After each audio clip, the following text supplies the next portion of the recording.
You're sitting there at 14. You never know. Quarterbacks begin to drop, and then phones start ringing. I mean, how much does Eric DeCosta keep you up to speed on how much his phone rings? That you're sitting here thinking you're grinding tape on all these guys on who you might be able to add 14th overall, and then all of a sudden you don't have that pick because it's much more advantageous for you to let somebody take a quarterback. How are you read into that situation, John? Well, at this point, like early on in the next couple of weeks, it'll just kind of as they become serious type of trades. He reads me into it, like you said, and we're all involved in that. Ozzie will be involved in that. Steve Bisciotti is a big part of that. And so, if there's something that's a potential thing, we may know about it going into the day of the draft. But that really heats up the days right before the draft, unless we were talking about some kind of a swap or a player trade now, which we don't have anything brewing, Rich. If that's what you're digging at right now, we're pretty calm right now. But draft day, we're all in there together, man. Those phones start ringing. Then the fur is flying, and those draft values are being calculated, and guys are all everybody's got their role in terms of figuring out who might be there if we trade up or we trade back or whatever.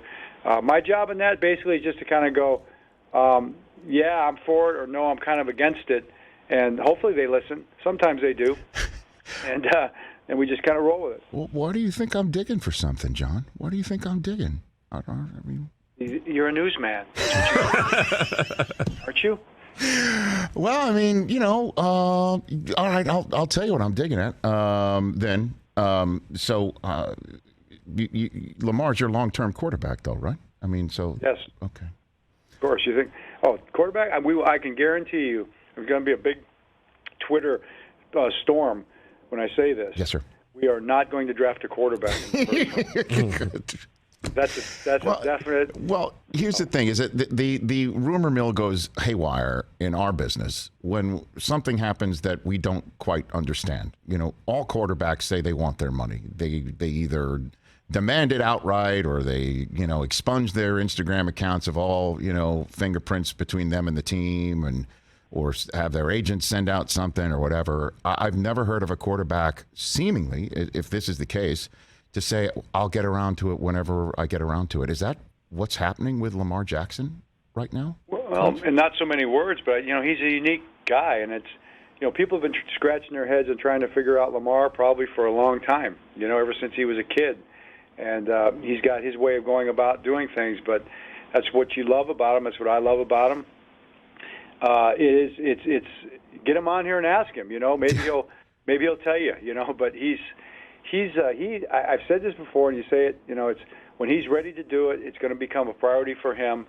Then we're going to know it, and it doesn't have to be a priority for us right now. It's got to be a priority for both sides. But we could do something, or we can wait because we know it's going to get done, when it's supposed to get done, or when when it's God's will and Lamar's will at the same time, it's going to all fit together. So, but I do believe Lamar when he tells me that.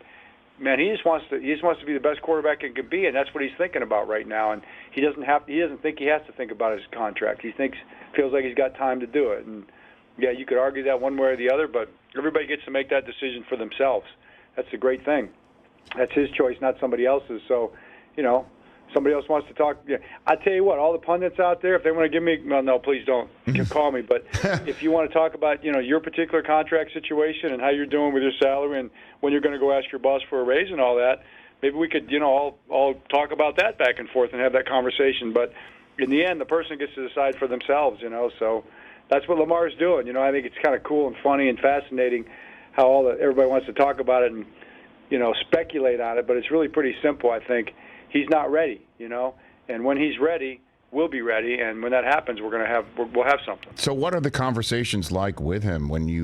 How often you bring it up with him? This subject matter. You are the coach, and he's a quarterback, and this is kind of not the lane, if you will. But you also are a guy who you changed your offense midstream when it was time to turn to him. It's clear what you have done with your offense with him, and rightfully so. It's not only the smart move, but it's been the successful move. But so how do you have these conversations with him, if you don't mind? One last pry here. I think that's an awesome question, and it's kind of a fair one, and it's a fun one to ask because we have done that. We've committed to that completely. We did something that, it's still, I know people still, the jury's still out. People are still talking about whether it's going to be successful or whatever, and we've kind of changed the way things are looked at in football a little bit. We haven't really so much. Lamar has, but we committed to a guy that we believe in, and we love him, and we're trying to get better. We're going to try to keep getting better and find ways to make him better and put better players around him and help him, execute better and all the different things that happen through hard work and creativity and all that. But we talk about it probably just like we're talking right now. If it comes up, we talk about it, and if it doesn't come up, we don't talk about it. We had a serious conversation at the end of the season with Lamar and Eric and myself, and he made it pretty clear where he was at with it and what he wanted to do this off season, and that was really the last formal one we had. But Eric talks to Lamar too, so it might come up in passing a little bit. But I guess the last time I talked to him about it was kind of in response to some of the stuff that was printed. Mm-hmm. Hey, did you see that? Yeah, that's crazy. And he hasn't changed where he's coming from on it. He's just trying to work hard every day. Yeah, I know, because again, it's unique, and I even said that on the air here. It's just like because he did tweet about it, like, hey, I'm a Raven, and I don't know where it's coming from, and I'm like, hey, it's not a you problem, it's a me problem, it's a media problem. We can't compute it. I've never heard of a quarterback who could have what appears to be 9 figures in front of him saying, I'll get around to it. You just never really hear that. So. Yeah. Hey, you watched all the way to the end. Thanks for that. Watch more right here.